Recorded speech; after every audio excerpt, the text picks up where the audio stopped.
Welcome to another episode of Uncommon Entrepreneurs Lunch and Learns. I am Drew, and here today with Michael Hiles with 10XTS. Welcome. Thank you. Yeah. Thank you. Down here visiting from Cincinnati, checking the landscape. Excited for this episode. If you're interested in blockchain, if you're in the securities world, if you're wanting to see how the future is being transformed with this technology, you're definitely going to hear all about that today. So I appreciate you joining us. Thank you. It's been a pleasure. It's been a great trip.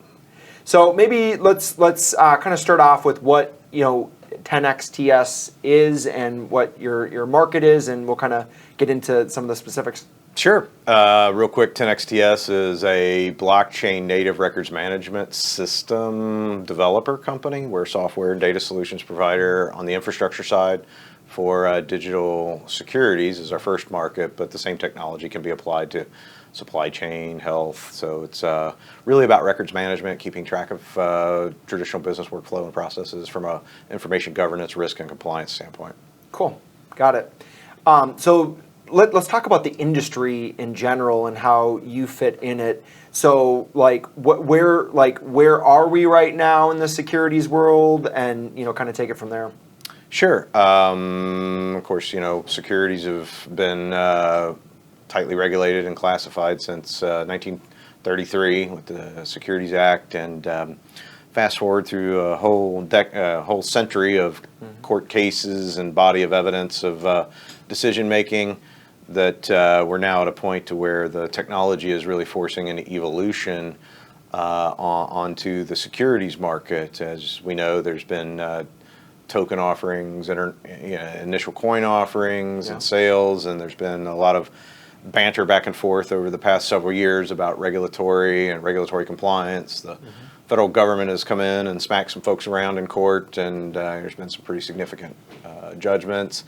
But at the same time, then you have the traditional capital markets and financial industry on the other side looking at the technology innovation. Same technology can certainly is now showing the propensity to disrupt the traditional forms of finance capital market processes that have been in the marketplace since really the beginning.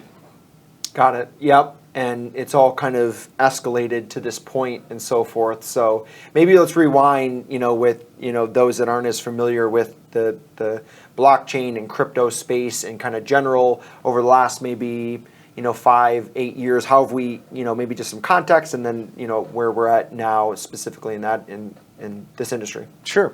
So, of course, the white paper came out well over a decade ago now, so this is not new by any stretch of the imagination. It was really a hobbyist's game very, very early on. No one knew where it was going to go from a technological standpoint. It was very community-driven around discussion forums and discussion bulletin boards.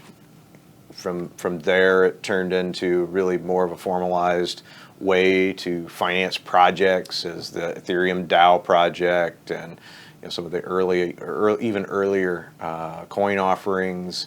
Folks saw it as an opportunity to redesign the philosophy around economics, around funding, around governance. And so notwithstanding U.S. law, some folks kind of ventured out and attempted to do some really cool things early on, and that was very precedent setting. It was very innovative. It was radical. It shook everyone to the core, from the government and the regulatory side to the finance and the capital markets. Anytime you raise $100 million from a crowdsourced project, that's going to get the attention of a lot of folks. And of course, we ended up with the first period of ICO 1.0, and folks were trying to use the technology to generate tokens and sell those tokens to finance and fund projects. Unfortunately, many of them were also ne'er-do-wells, that I call them. They're bad operatives. Got it. And so there was certainly a lot of fraud. But it's been interesting to watch the mesh of politics, socioeconomics, and that's all been impacted by the evolution of the technology to bring us to where we're at today. And now we have actual licensed banks at the federal level that their sole focus is digital assets and custody, and can I store my Bitcoin with this bank, and can I lend against my Bitcoin as a actual asset that's valued by someone to allow me to use that as collateral for a loan. So certainly we've moved from the hobbyists, the cypherpunks in the basement, dreaming of anarcho-capitalism to once again, much like the internet before it, kind of went through the same evolution of the early era of the cypherpunks and the developers, folks that were really looking to the technology to change society, but then it got really assimilated into traditional corporate, and same thing is presently happening. You're starting to see that absorbing of the technology and really of the culture. So I really see, like right now, we're at the precipice of a bit of a interesting, I'll call it cultural war. You have the traditional blockchain maximists over here that are still clinging to very decentralization. Yeah, absolutely, which is good. I'm all about it. The libertarian side of the political equation. But then you now see the Wall Street corporate is starting to really move in. And then the interesting awakening of the cypherpunk culture, the original traditional crypto culture, is now reckoning with the fact that, there are laws, there are federal courts and judges, people go to jail for these things. And so it's been an interesting walk towards the present state. Got it. Yeah, it seems like that is and when you hit on the whole ICO part, like an initial coin offering where you could, raise capital through, you didn't even have to know who the person was, and I think, that got a lot of publicity. What happened in that moment, and what, are you guys solving, I guess, or what is that major problem with, obviously like you said, with the laws and the SEC, FINRA, they're all, there's things in place that weren't happening, if you could speak towards that. Sure. So there's really two sides to this. One is the pure play digital asset side, Bitcoin, Ethereum, Litecoin, Bitcoin Cash, Stellar, all of these digital assets that represent a unit of account or some form of payment settlement within a application ecosystem or a network, but they're not necessarily tied to any tangible, real world physical asset of any sort.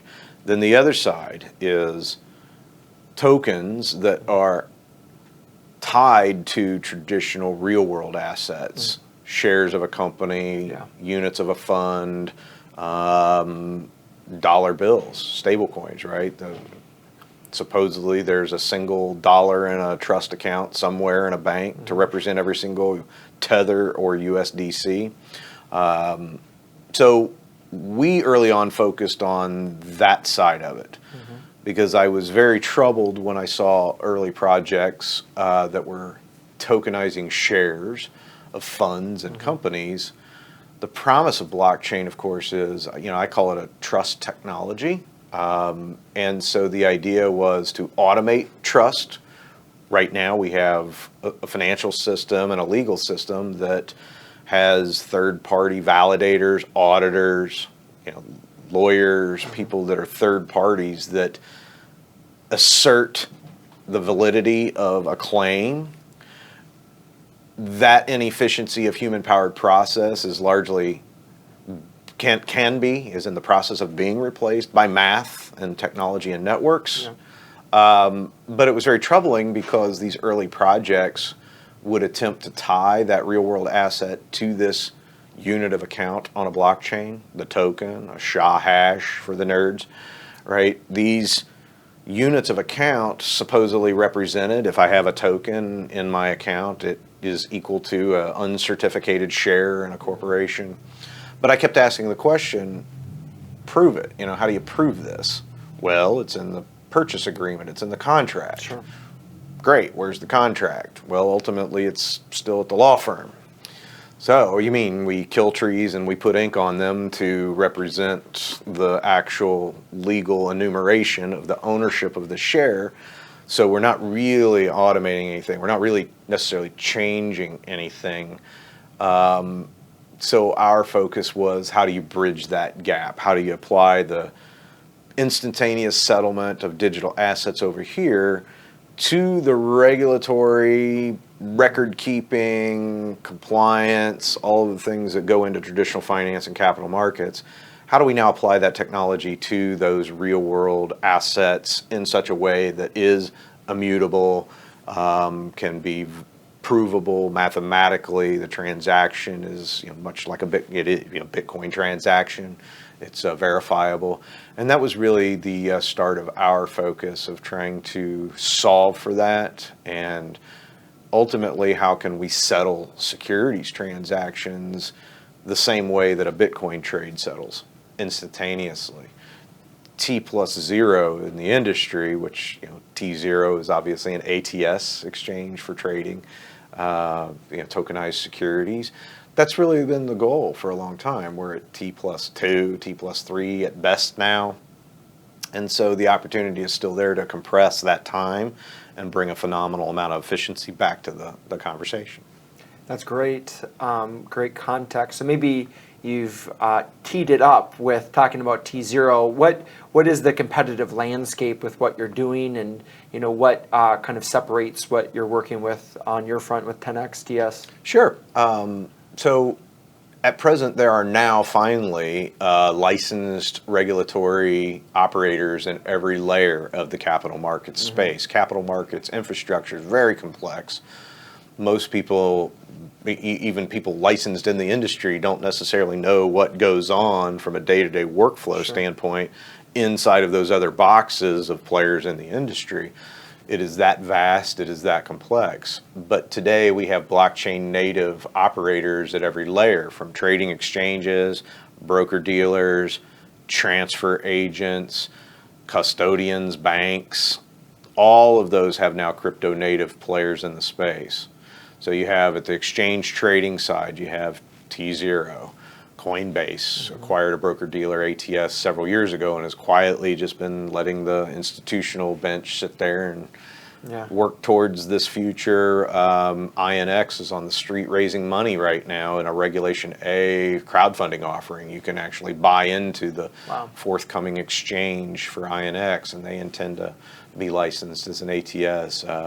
Omni, Pat Lavecchia's group, they're all licensed at that exchange level. So those exchanges function just like a stock exchange, NYSE, NASDAQ today. Order, match, buy, sell, notify the involved parties that there's been a transaction match. And then it moves to that broker-dealer side, right, for the issuances, for the actual underwriting of these projects. And then you have the custodians, right? So these are still traditional fiduciary custodial conversations. You got to have a custodian, a bank, a trust involved somehow. So we have now Anchorage, Prime Trust, Silvergate, and then at the next layer you have the transfer agent. I use that word TA, or transfer agent. And they're, by law in the United States, the official record keeper of who owns the shares. And so now we have blockchain native players in each of those spaces. So as a native records management company, we saw the opportunity to create that single source of truth, if you would call it a single public record network of records around securities issuances, management, transfer, transactions, custody. And so we started working towards building a platform and a solution that allows us to approach that T+0 settlement, not just on the trade match side, but then cascade all of that workflow process through the back office so that we can automate some of those intricacies that at present haven't necessarily existed. So our differentiation is we're a technology company with probably the most advanced records management system that's been built blockchain native from the get-go. Call it a blockchain-based SharePoint, if you would, from a Microsoft standpoint. But then we leverage that technology to create the back office compliance workflows for both the transfer agent, which we have a subsidiary company, Ledger Lab, that is a transfer agent, and then separately last year, right at the start of the COVID pandemic, we got the wild idea, let's pursue a banking charter in the state of Wyoming under the new special purpose depository institution rules that were passed into law. And at the end of the year, last year in December, our charter application was approved. Nice. So we set up a separate board and a separate management team as its own separate company. And so we'll have a hearing this summer in Wyoming, and assuming that things continue forward as they've been going, that Commercium Bank will be in operation at some point over the course of the next year or so, and we'll be providing the transfer agent services in conjunction with the custody so that we can support the full spread of the back office operation that each of the broker-dealers and the exchanges, as they're out there issuing, as they're out there selling, buying, matching these orders, we can provide that entire turnkey back-office infrastructure from both the fiduciary side as well as the transfer agent side, the recordation. Awesome. So, yeah, it sounds like you've hit multiple parts where you have the software, you have the transfer agent, you have the charter bank, and as I understand it, you're really positioning yourself to be an asset for the whole ecosystem, right? It's like instead of being this major competitor to all these, you're setting yourself up as being a collaborator. Is that accurate to say? That's a true statement. First of all, there's no competition in this space. Anybody that views this current market from a competitive lens is not recognizing that we have trillions and trillions of dollars globally in legacy assets. So there's only a handful of cottage companies, the cottage industry is what we call it, at this early stage of development in the market. We need to be collaborative, right? Steel sharpens steel. It requires that sort of competitive approach right now. And we're here to serve, first and foremost.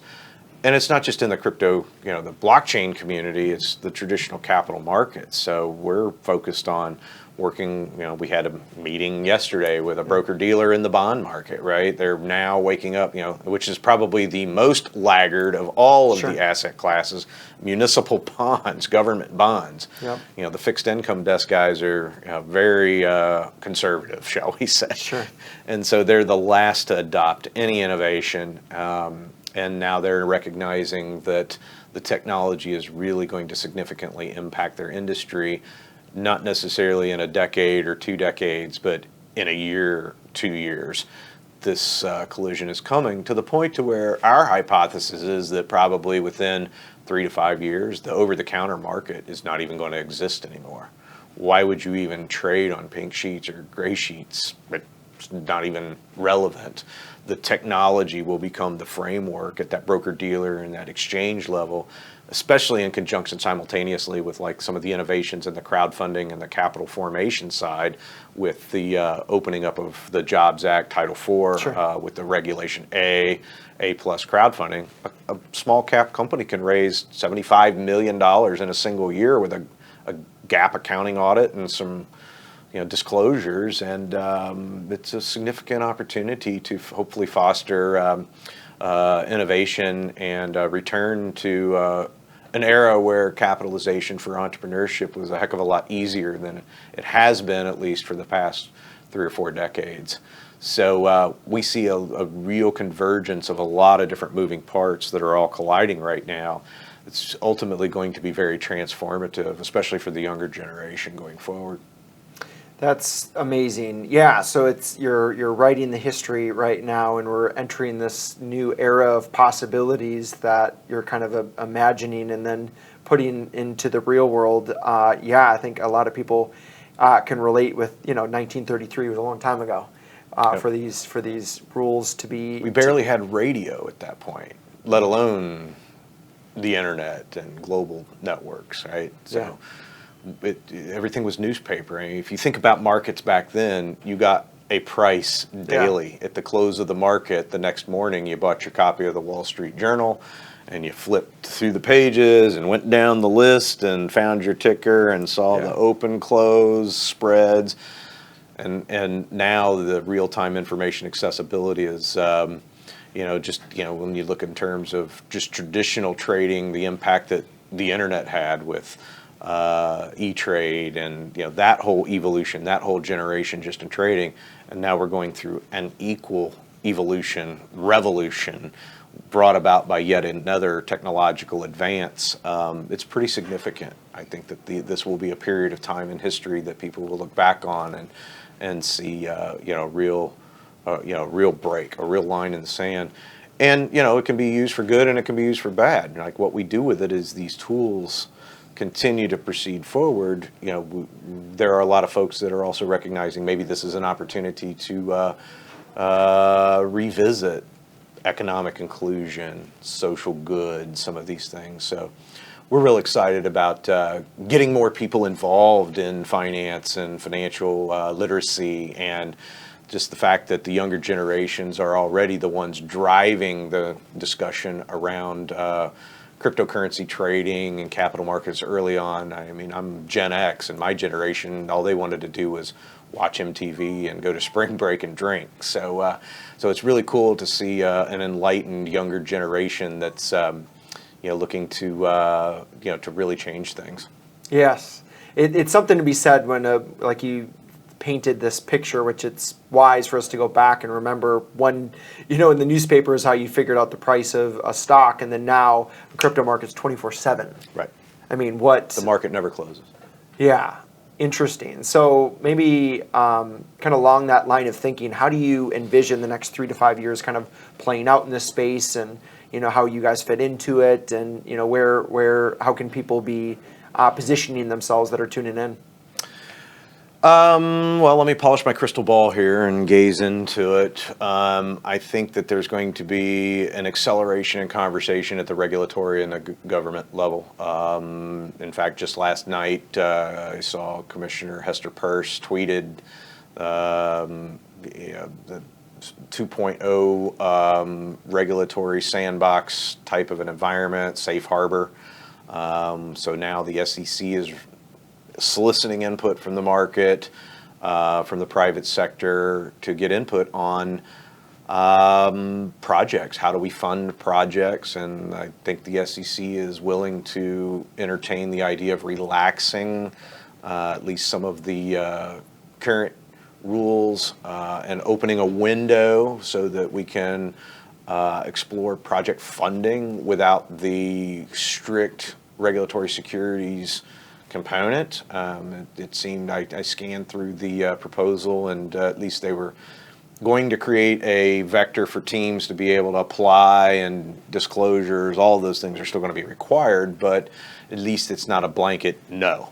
And so for the past several years, the SEC has said, well, pick up the phone and come talk to us in advance. And it's like, well, that's great, but you regulate through enforcement, and so we know what the law is. What do you want us to come talk to you about? The answer is going to be the same. The law is the law. The rules are the rules.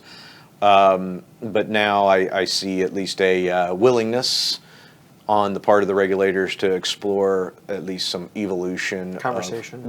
Open the dialogue. That's really what's important. So I encourage everyone, this is obviously sort of pigeonholing this interview from a time standpoint, but at least the window is open for commentary right now. So go throw your voice into the mix. The SEC has asked for input. Give it to them. This is your opportunity to, and they listen. They listen. When you saw last year at the end of the year, when the Treasury Department was proposing custody of third-party, KYC of uncustodied wallets, basically, and a whole list of things that were, the travel rule and some of these things. The private sector, the industry, overwhelmingly has 50,000 formal written responses. They're probably not even done reading all of them. Wow. And by law, they have to. They have to literally read every single response. And they realized that there was such a tidal wave of resistance that was mounting. And so they pulled it. Of course, we had an administrative changeover the first of the year, but the response was to table the discussion for now. So you have a voice, use it, and that's why I try to encourage, particularly in the pure crypto community.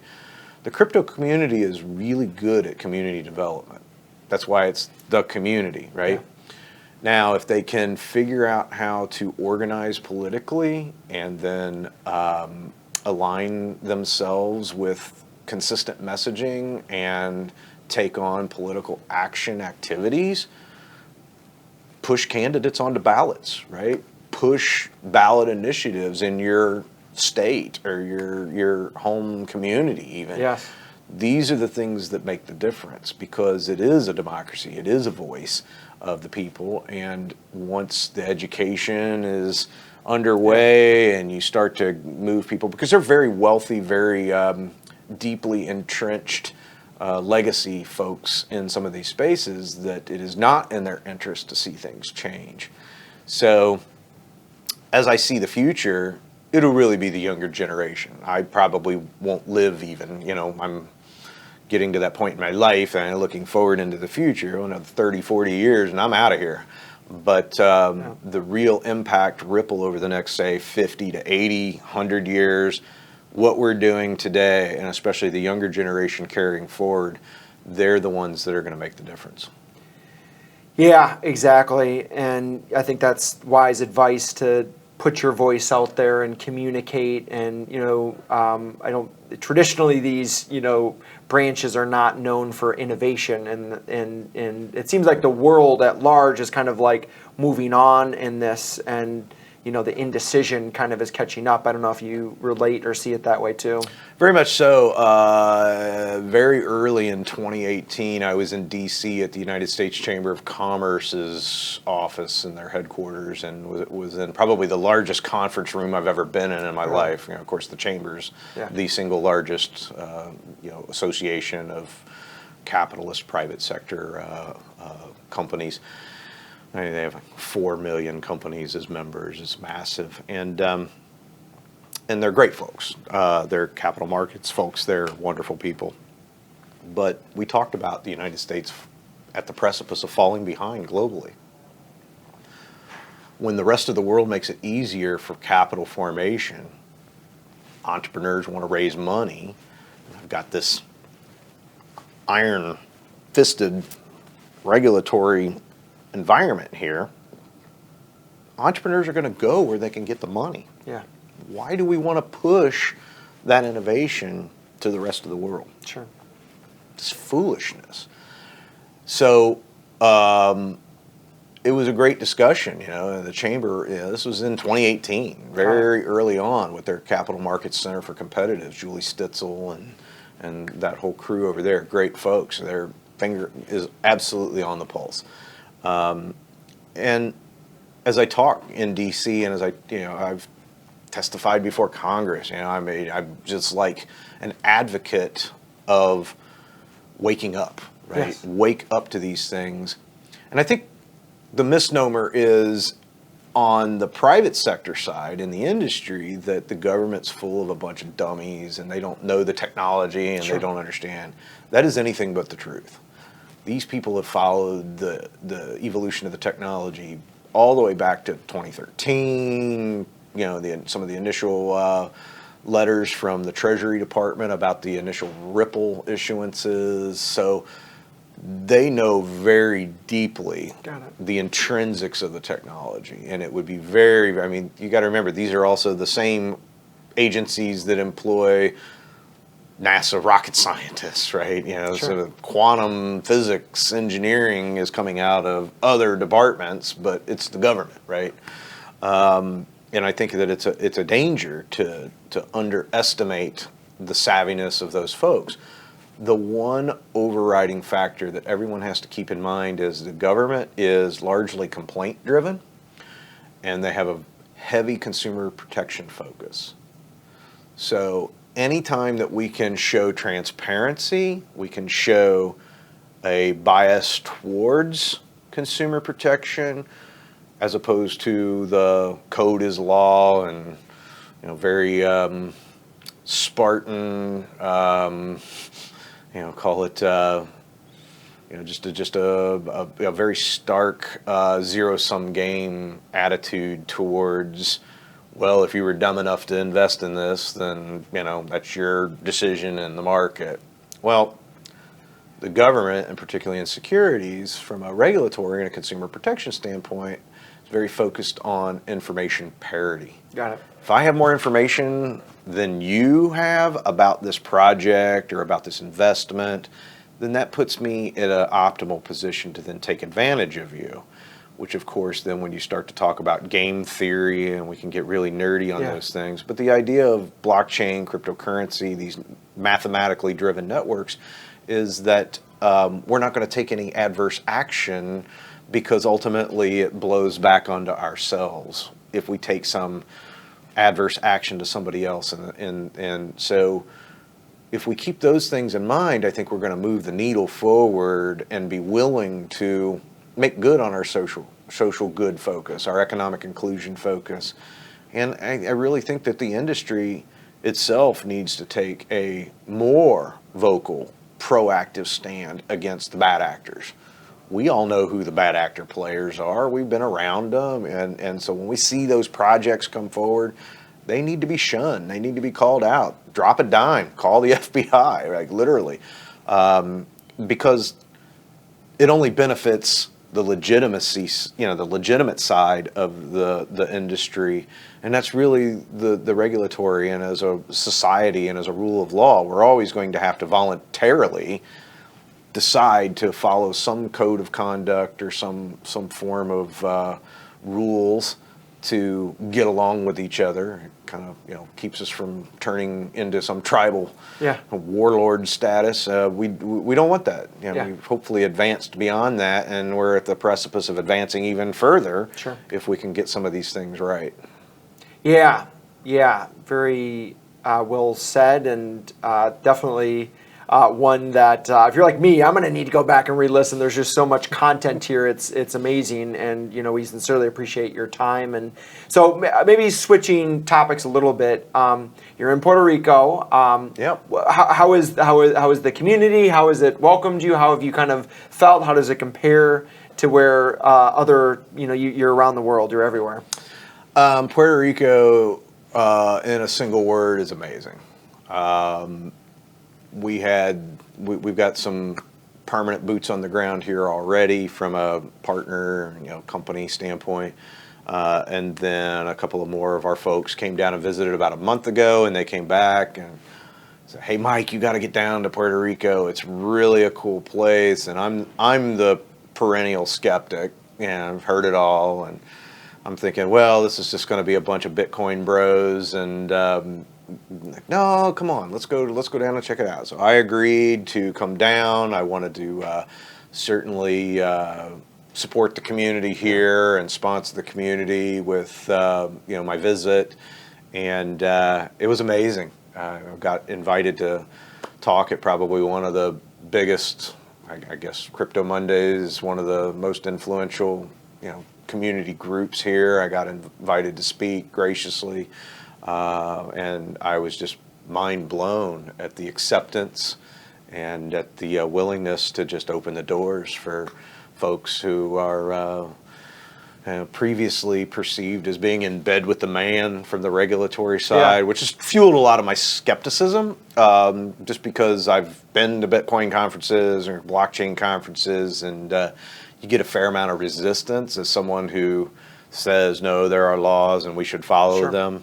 But it's been anything but that. And the island is, of course, amazingly beautiful. And there's some pretty significant economic advantages to exploring a form of domicile here. And so I highly encourage it. I can't begin to say enough to folks on the mainland that come and see for yourself. It's really, I think, the next 2-3 years are going to be a rocket ship accelerator as more people wake up to some of the tax advantages and the general quality of the community and the quality of life here. Very, very, very pleasantly surprised and glad that I was wrong. Got it. Love it.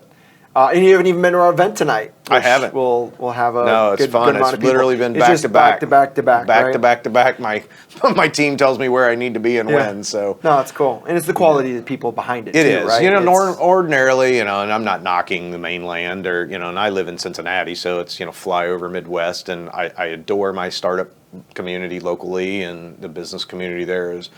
It's this big small town. Everybody knows everybody. But you go to networking events and you talk to 20 people, 30 people at a networking event, and you might come away with one good conversation. Down here, it's probably 1 and 2, even maybe better than that, quite frankly. Everybody is accomplished, wicked smart, financially successful, because you've got to at least have some of those things in your favor to even be here. So once again, I highly encourage, and I'm super looking forward to the event tonight. I'm glad to get to know you, Drew. It's been a great great conversation so far between the two of us. I guess we first talked about a month ago on the phone, and so yeah, this has been a pretty cool, humbling actually. You know, you come in with your arrogant skepticism, and it's like, oh wow, these people are really freaking cool. I'm the asshole in the room. Yeah, no, I mean, it's I get it, and it's kind of, you know, the world's kind of shifting that way, just like it seems like Dubai and Tulum and certain places people are kind of flooding to right now, Miami, and so the world's shifting, obviously. So maybe just kind of like to wrap it up, what is it that 10XTS is looking for, and, you know, to maybe speak to the audience, to, you know, throw it out there, and, you know, how we can serve you. Oh, thank you. Well, once again, we're a digital securities issuance and administration framework, you know, consultants, and you know, bring those tools to the table. So if someone is contemplating the future liquidity opportunities, maybe, you know, compressing that illiquidity discount for alternative assets, from a private equity or a corporate issuance, or even a real estate standpoint, come and talk to us. We're open for business. We're live in production. We've got several $100 million in assets that we've already tokenized. Legacy. Yes, legacy. You know, a lot of interest from equity funds. Now the real estate market is leaning in a big way. And of course, you know, I always joke around, and people ask me, you know, what do you need? And I go back to the old Warren Zevon lyric, send lawyers, guns, and money. So, you know, we're always, you know, evaluating, you know, equity participation in the company. There's plenty of opportunities to get involved with us at multiple layers, like we have multiple operating business units. So it depends on where your interest lies. If you're interested in being part of a de novo brand new bank, those don't come along very often, and I can certainly facilitate the conversation with the bank team and the bank board. As a technology company, we're very open to partnerships, and really looking at growing our footprint rapidly. The tidal wave is crested offshore, and it's rapidly approaching the beach, and I'm standing there watching this tower of water get ready to dump on top of us. So it's everything that we've worked for several years, being both the pariahs in the capital markets traditionally and pariahs in the crypto markets, because we're in bed with the man, with the regulation. And now I feel like this next chapter in the industry is really our time. Yeah. So we're just really looking to have cool conversations with great folks, and hopefully solve some problems and help some people. That's great. I mean, you guys are on the forefront, the cutting edge of like transference of trillions of dollars into digitized, tokenized methods, and it's just going to make everything more efficient, as you know we've hit on this interview, and you know reducing that T2 to T0, and so it's a pleasure. So how do people find out more about your project? How can they follow you? Sure. I'm on Twitter at Michael Hiles, MichaelHiles. So feel free to reach out and connect with me. I'm pretty accessible. LinkedIn, of course, you know, from a professional standpoint. 10XTS, 10xts.com is the technology company. Reach out. We're pretty available. Awesome. Well, very good. Appreciate you coming on. It's been a pleasure to get to know you, and definitely a project to look out for. So until then, great. Appreciate it, buddy. Yeah. Thanks. Thank you.